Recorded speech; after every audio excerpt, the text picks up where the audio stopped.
Welcome back to the morning show here on Arise News. The International Monetary Fund earlier this week stated that Nigeria's tax to gross domestic product ratio is one of the lowest in the world and called for urgent and comprehensive economic reforms to raise the country's non-oil tax revenue to create needed funds to finance infrastructure and social spending. Joining us now to speak on this, the Nigerian economy, is macroeconomic policy analyst Professor Ken Ife. Good morning, sir, and welcome to the show. Good morning, sir. Good morning. Good morning. Thanks for inviting me. I want to start with the International Monetary Policy comment, which is really about Nigeria's GDP to tax ratio being the lowest in the world and how we need a cohesive, robust economic policy and also basic tax policy, and also they urging us to raise our taxes. I know in the past on this show you've said, you've also said this, that we need to increase tax because we have one of the lowest tax rates, especially in Africa. Can you start with that and the outcry from the average man on the street when the VAT tax increase came onto the scene?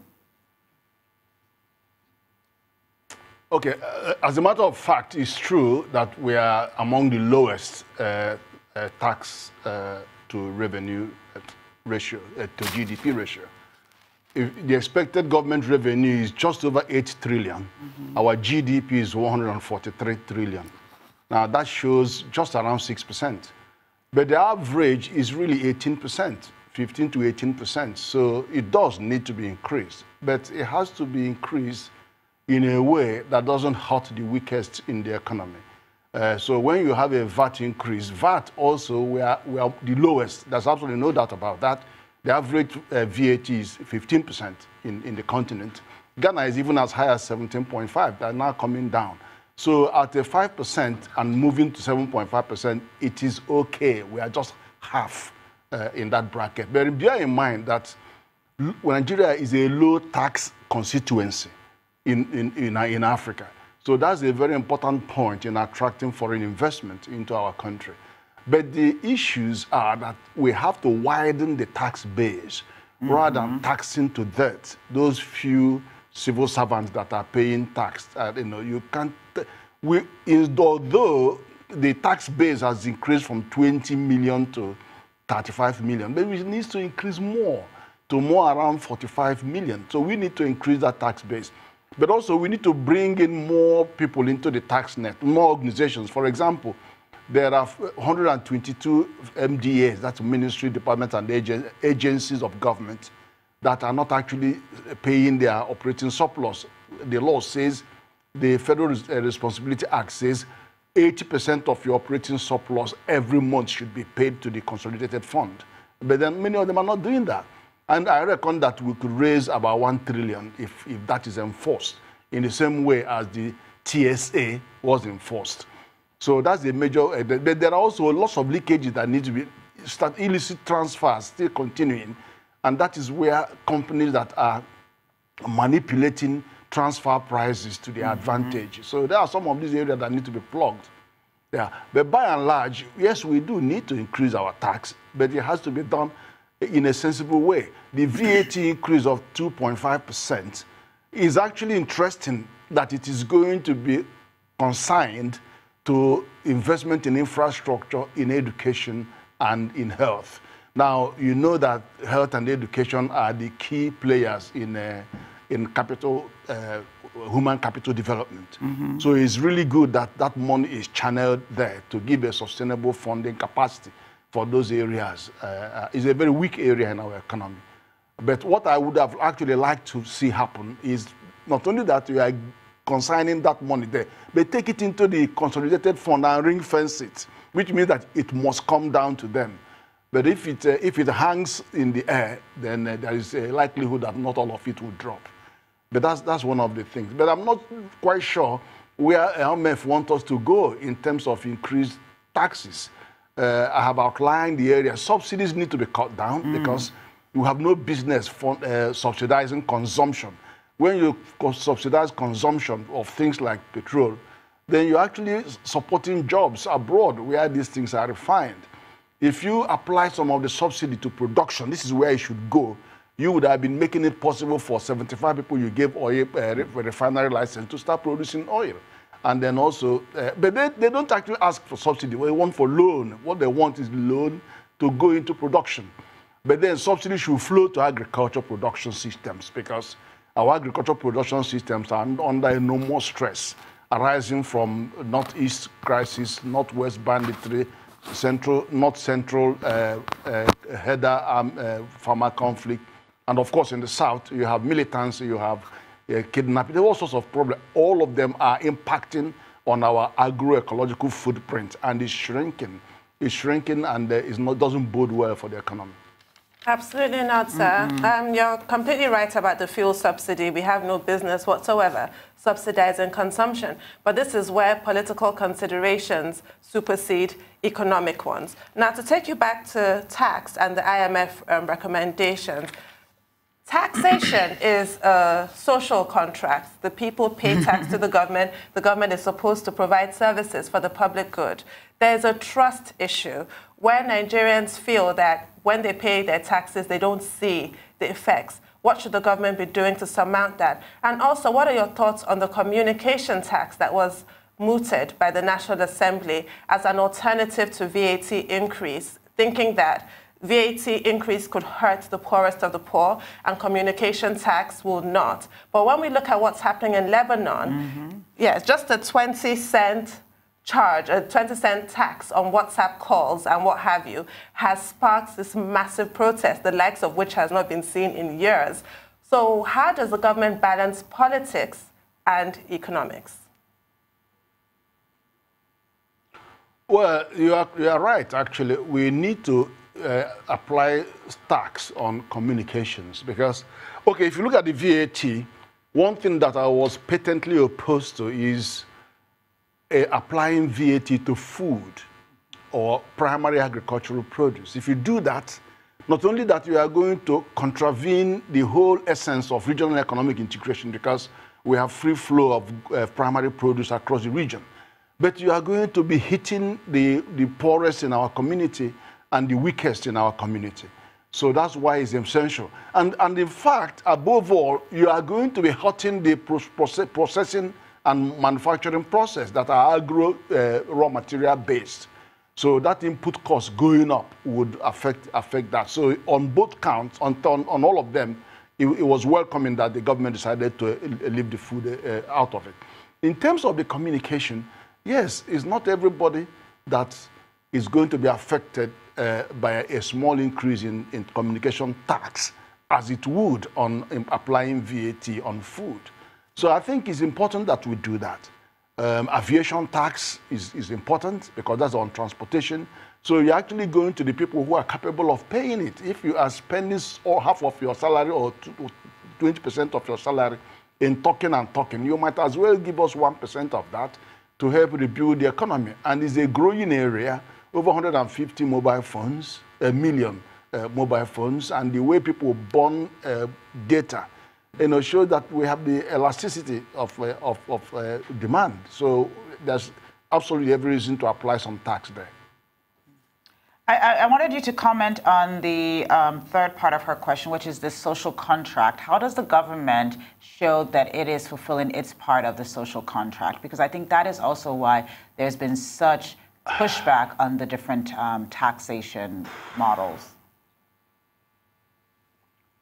Well, that has been an ongoing debate from time immemorial.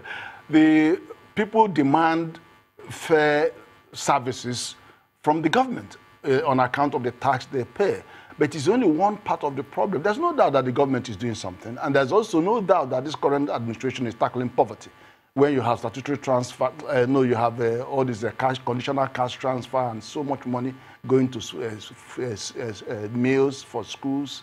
And there are a lot of poverty actions being taken to ameliorate the problem facing the lowest in the community. But then, it's true, people do want to see what they're spending their money on. But that is not as more important than getting people who are facilitating more people getting into the tax bracket. And let me tell you what, people are more concerned about where does my money go? Because if half of the tax I'm paying is entering into people's pockets, then it raises more questions. So that's why we need to use self-assessment methodology to encourage people to enter. What we do in England is we encourage you to fill the tax and then say what you think is what you earn, and then what you think is taxable. What happens is that you do that on your own for 3 years, and then after 3 years, an officer gets your paper to review your paper. And that is when they actually bring you close, but bring you in and say, okay, look at what you, and they have systems that can actually compare your type of trade with some other people who are doing exactly the same and show you how they are paying 10 times more tax than you or 5 times more tax. And by the time you finish going through those motions, and I know Lagos has the same, their tax systems can actually compare areas and compare people in the same sector and subsector, so that you can actually see, then you begin to say, I'm sorry. And I'm sorry means you've already, you are guilty, and then you may pay fine, you may not pay fine, but the fact of the matter is that you now correct your tax returns and pay more appropriately. So you have to surreptitiously get more people into the tax net. And over 60% of our traders that are on regional trade are what you call informal traders. Now you have to encourage them to get into the tax net. Of course, the CBN is doing part of that through the cashless policies and all of that in the banking sector to get more people into the net. So the devil is out, the jury is out on this. The social contract conversation continues. What I want to do is I want to talk to you. We're going to go on a break, but before we go on a break, I want you to start to think about the conversations you've had in the past on this show, which is really around that Nigeria doesn't have a debt problem, we have a revenue problem. In the last few months, people have increasingly warned about the rising debt in Nigeria, but really this cost of servicing that debt. I know I don't want you to start now because we're not going to have enough time for you to dive into it, but when we come back, I wanted to go ahead and take your answer on that and where you see us going now and as concerns mount. Stay with us. We're going to be right back after this short break.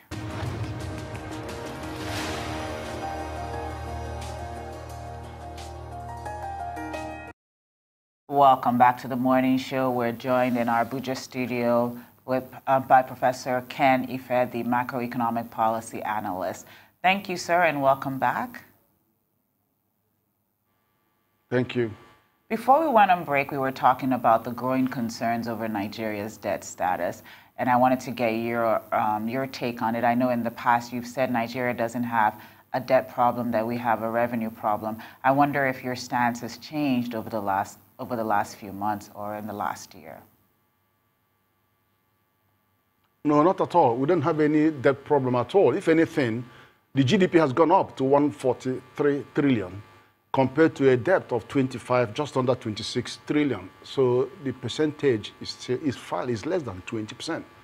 We worry when it gets to 40%. That's where we start worrying.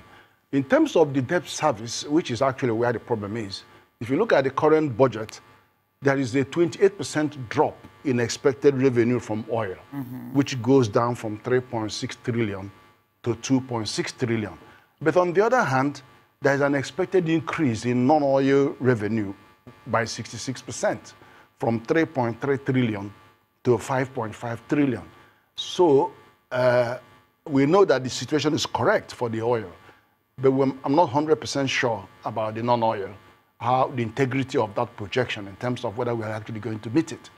But be it as it may, if you look at the debt service, provision for debt service in the budget is 2.45 trillion.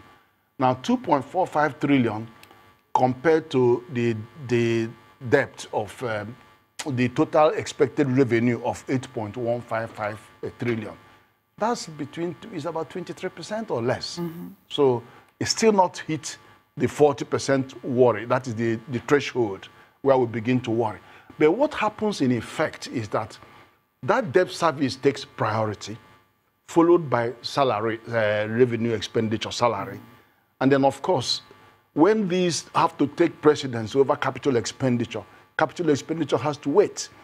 And then the actual mechanics of collecting the money month by month is what you cannot predict, because at some point, the money will be less. What is collected will be so much less against a much high fixed rate. So the rate might spike to 40%, 50%, 60%, and then normally it starts coming down. So it swings between that 30 to 50, 60% in the course of the year. So, and that gives an impression of fiscal stress. And we've known that because this year, the current budget, as at I think about 2 months ago, all the collection was about 58%, the revenue collection. And so you had that spike going on. But then we hope that by the end of the current year, that the revenue collected might be anywhere around 80%. So that's the expectation. But it is what happens in the process, in the period, in the course of the year.